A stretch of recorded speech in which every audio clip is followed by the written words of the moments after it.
Let's talk a little bit about using Facebook groups to absolutely skyrocket your business.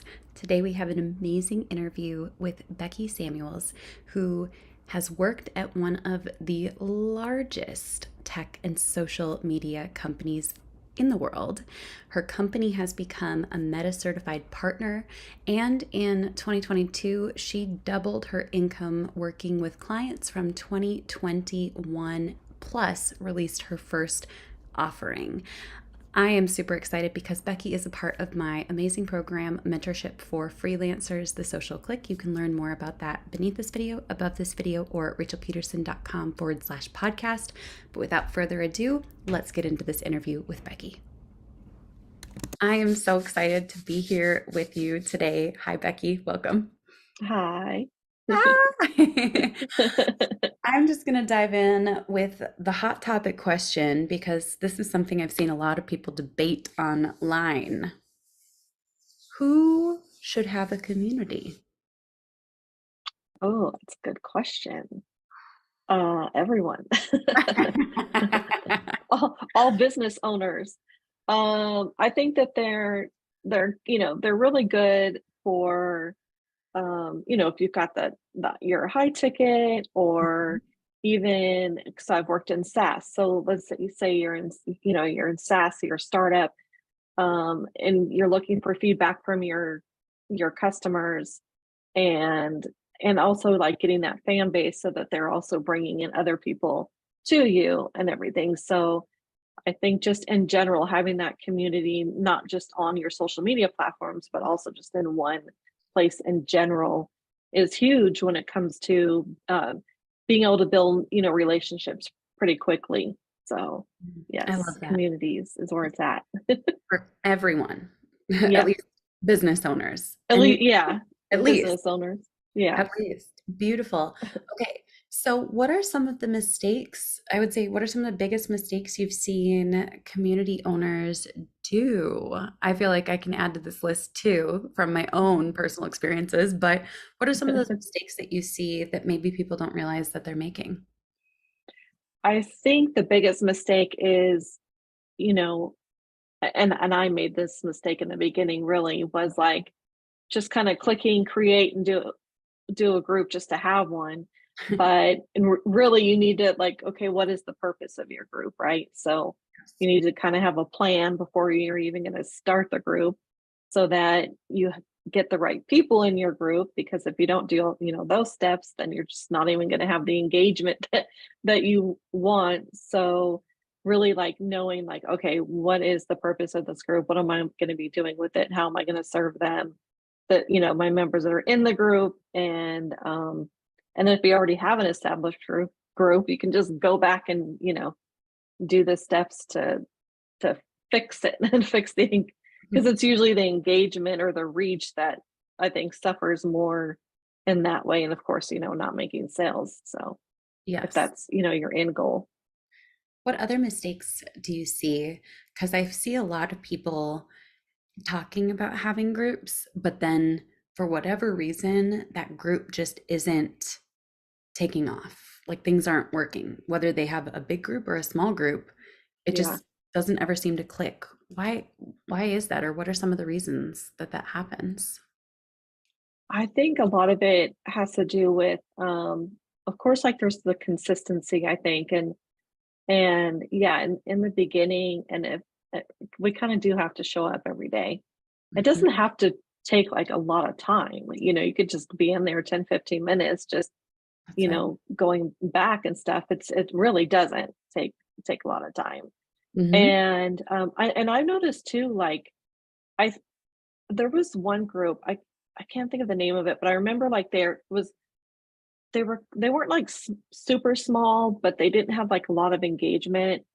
And then I think they just made some little tweaks because I've noticed that all of a sudden like the group's kind of like blown up as far as like members and everything. And I do think sometimes we have to battle with the algorithm, so it's like what, playing catch up sometimes on what you're putting in there. And then of course really dialing in like who's your target audience, because if you don't have the right members in there, and you just like invited, anyone, your friends, family, whatever, then good luck.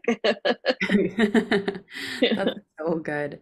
Um, what about one question that I've been seeing coming up a lot lately is people who have been saying it's time to move communities off of Facebook. What other options are there, and are they actually like viable options? So I have heard Circle, which I've looked into it. And there's a charge, and then I think Mighty Networks is another one, and I know there's a few other ones. I have not tried that. I've debated on trying it, Hmm. but I have heard people that moved their Facebook communities off Facebook and into one of those and then move them back. I've seen that happen Yeah. many times. I haven't seen it stick yet on another platform.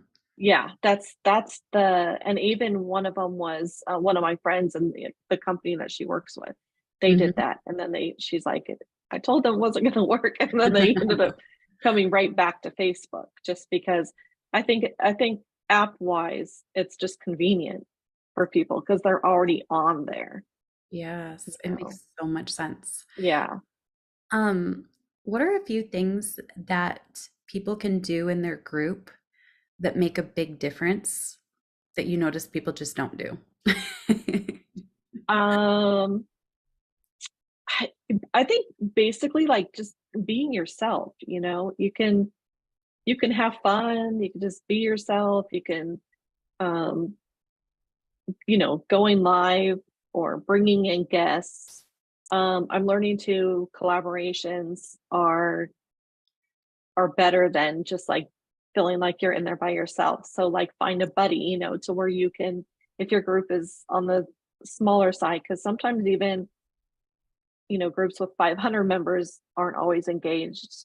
It just depends, what the niche and everything is, but um kind of getting that collaboration with someone so you don't feel like you're alone, because I see that a lot. Like a lot of people are like, oh, I feel like I'm talking to myself. Well, just find just find a buddy that you can go, back and forth to help each other out until the engagement gets to where you I love want that. it to be, Yeah, I so wish I had known that sooner because in every group I've ever started, it always feels like until there's about 1,000 members in, yeah. um, like you're asking all the questions, you're answering all the questions. It kind of Hmm. feels like a ghost town a little bit. And I never thought of doing that process with a buddy or a couple friends or, that's that's really smart. I love Well, that. and then I noticed there's the cycles too, because like my group's like 560 members, right? But it's not like as engaged as clients I've worked with. But then I looked back when I started it, like I guess I looked back like 2 years ago, right? So then, oh my gosh, look at We've the got a kitty. kitten who is desperate to make an appearance, so we're That just was gonna hilarious. leave her alone. I was So like, what is the it's just a little white glove. oh my gosh, that's so cute. So distracting, Miss Pearl. So distracting. She lives for the drama. So you said you have a buddy whose group is Oh, less. so no, it was actually, so it's my group. So I went back and I looked and I was like, man, it was really engaged. I only had 200 members at this time. Mhm. And then, but it's like, it's so basically it was the cycle of the members in there. Basically, they needed the help at that time, but then they got their groups to where they needed it to be. So then they didn't need to come into my group and Yeah. ask the questions and stuff. So depending on how niched your group is, there's the cycles of the members. Yes. So it's almost like you have to, continue to bring members in and to grow the group just to keep Yep. the engagement going, especially if you're, a really niched group. Yes. Now, you have an amazing resource for business owners who have communities, want communities, all of the above, right? Yeah. Yeah. And what is that resource? So that's my group growth freebie. Group growth Group free. growth premium, or 3B, I should say. Yes, a 3B. So, Yeah.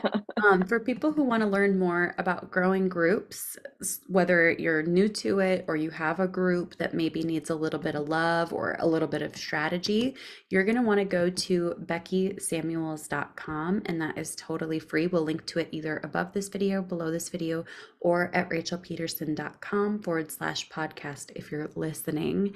And Becky, this has been awesome. Where can people learn more about you and what you do and connect with you?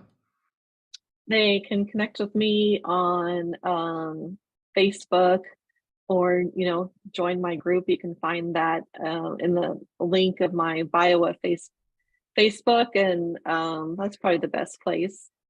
We will once again Find me. link to that. Becky, thank you so much for joining me today. Thank you. We'll talk soon. Bye, everyone.